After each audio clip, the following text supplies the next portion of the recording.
पहलगाम दहशतवादी हल्ल्याच्या निषेधार्थ त्याचे खरं तर देशभरात पडसाद उमटत आहेत। परभणीत आज सकल हिंदू समाजकडून कळकळीत बंद पाळण्यात येतोय। अगदी सकाळपासून परभणी शहरातील बाजारपेठ हे कडेकोट बंद होती आणि छत्रपती शिवाजी महाराज चौक परिसरामध्ये सकल हिंदू समाजाचे सगळेच बांधव या ठिकाणी बसलेले आहेत। परभणीचे आमदार राहुल पाटील हे स्वतः या एकूणच सकल हिंदू समाजाचा जो पेंडॉल आहे या ठिकाणी त्यांनी भेट दिली। नेमकं काय स्थिती आहे परभणीची आपण जाणून घेऊया। सर काय सांगाल, परभणी बंद आहे आज, किती मोठा हल्ला आहे, दहशतवादी हल्ला आहे, काय सांगाल?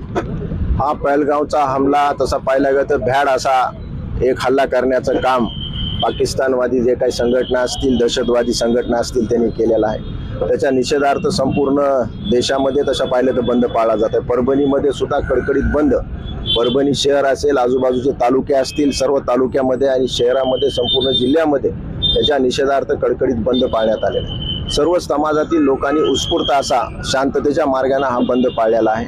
5:30 वाजता आमचा एक जाहीर मोर्चा सुद्धा या निमित्तानं आम्ही आयोजित केलेला आहे, निषेध मोर्चा म्हणून। आणि खऱ्या अर्थानं यांना तर सजा झालीच पाहिजे, पण ह्याच्या मागचे जे मास्टर माइंड आहेत खऱ्या अर्थानं त्यांना सुद्धा सजा झाली पाहिजे। आणि जे काही पाकिस्तानचं खुरापत चालू आहे, पाकिस्तानमध्ये घुसून जे काही अतिरेकी असतील त्याचा खात्मा करण्याची वेळ आता आलेली आहे। जे कोण मास्टर माइंड असतील खऱ्या अर्थानं त्यांना सुद्धा शोधून त्यांना सुद्धा सजा देण्याचं काम निश्चित भारत सरकार करेल। आणि त्या निषेधार्थ आज संपूर्ण परभणी जिल्ह्यामध्ये कडकडीत असा बंद पाळण्यात आलेला आहे। काय सांगाल पांडे साहेब, पाकिस्तानच्या खुरापती वाढत आहेत, खरं तर आता मोठा घडामोड ऍक्शन घेण्याची स्थिती आली आहे का? संपूर्ण देश परवाच्या दिवशीच्या हल्ल्यामुळे हा व्यथित आहे। 27 पर्यटकांवरती, हिंदू पर्यटकांवरती जो हल्ला झालेला आहे तो हल्ला हिंदुस्थानवरचा हल्ला आहे, संपूर्ण भारत देशावरचा हा हल्ला आहे। आपण जो प्रश्न विचारलेला आहे की पाकिस्तानला निश्चितपणे पाकव्याप्त काश्मीरमध्ये घुसून पाकव्याप्त काश्मीर हिंदुस्थानमध्ये विलीन करण्याची आज आवश्यकता निर्माण झालेली आहे। निश्चितपणे पर्यटकांवरती जो हल्ला झालेला आहे त्या मृतात्म्यांना श्रद्धांजली अर्पण करण्यासाठी आणि त्यांच्या पाठीमागे संपूर्ण हिंदू समाज उभा आहे हे दाखवण्यासाठी परभणी शहर आणि जिल्ह्यामध्ये कडकडीत बंद पाळण्यात येत आहे।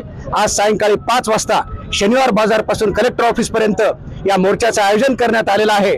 निश्चितपणे सकल हिंदू समाजाची ताकद ही संपूर्ण विश्वाला दिसून येणार आहे आणि पाकव्याप्त काश्मीर सारखं बांडगुळ राष्ट्र जगाच्या नकाशावरून बायकॉट करण्याची आज वेळ आलेली आहे। त्या पद्धतीचं आवाहन सकल हिंदू समाजातर्फे आम्ही करत आहोत।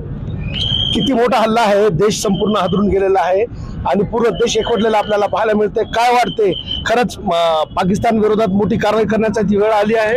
100% राष्ट्रहिताचा पर्याय म्हणून माननीय नरेंद्र मोदी साहेबांनी, अमित शहा आणि गृहमंत्र्यांनी काल ठोक निर्णय असे घेतलेले, ते सर्व हिताचेच असे लक्षात आलेले। पण तो भ्याड हल्लेला झालाय, ज्या निष्पाप लोकांची हत्या झालेली, ही मानवतेला काळिमा फासणारी घटना पाकिस्तानकडून वारंवार होत असते, पण याच्या पुढे होऊ नये असाच भारतीयांनी सर्वांनी निश्चय केला। आणि आज सकल हिंदू समाज त्यामुळे आज परभणी जिल्हा कडकडीत स्वयंपूर्तीने बंद ठेवला, याचा आम्हाला सगळ्यांना सार्थ अभिमान आहे। पण झालेली दुर्घटना ही अत्यंत म्हणजे कलंकित असून मानव याला कलंकित आहे। त्याच्यामुळं इथून पुढे अशा दुर्घटना होऊ नयेत याच्यासाठी सरकारने सुद्धा वेळोवेळी चांगले पावलं उचलले पाहिजे असे सरकारनं आमची सांगणं आहे। 48 तासामध्ये पाकिस्तानाचे सगळ्या नागरिकांनी देश सोडण्याचं सरकारनं फरमान जाहीर केलं आहे। राजदूतांना त्यांनी माघारी फिरण्याचा आदेश केलाय। समाधानी आहे तुम्ही का अजून मोठी कारवाई व्हायला पाहिजे?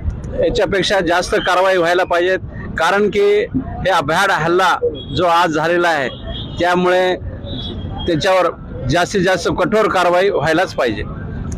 तर सकल हिंदू समाजाचे पदाधिकारी या ठिकाणी होते, काही अजून पदाधिकारी आपल्या सोबत आहेत।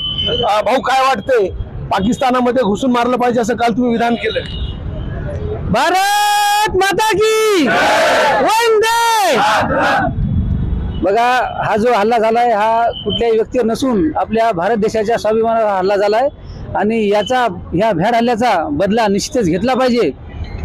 मला विश्वास आहे की आपले पंतप्रधान या हल्ल्याचा नक्कीच बदला घेतील आणि भारतीय नागरिक म्हणून या देशातील सर्व भारतीयांना माझी विनंती आहे, आपण भारतवासी म्हणून आपण सर्वांनी या पीडित कुटुंबांच्या पाठीमागे राहिले पाहिजे आणि यापुढे असा हल्ला होऊ नये म्हणून या आतंकवाद्याचा समूळ त्याचा नाश झाला पाहिजे, त्याच्या संघटना मुळातून आपण काढून फेकल्या पाहिजे। त्यासाठी आपल्या सर्व हिंदू बांधवांना आणि भारतवासियांना एका ठिकाणी येणं, एका छताखाली येणं गरजेचं आहे। आणि परभणीकरांनी या देशामध्ये सर्वप्रथम हे उदाहरण दाखवले की त्यांनी स्वतःहून हे सर्व आज कडकडीत बंद ठेवले आणि भारत देशातील सर्व नागरिकांनी या देशाच्या पाठीमागे खंबीरपणे उभा राहण्याचा आज आपल्याला इतिहास दाखवलेला आहे।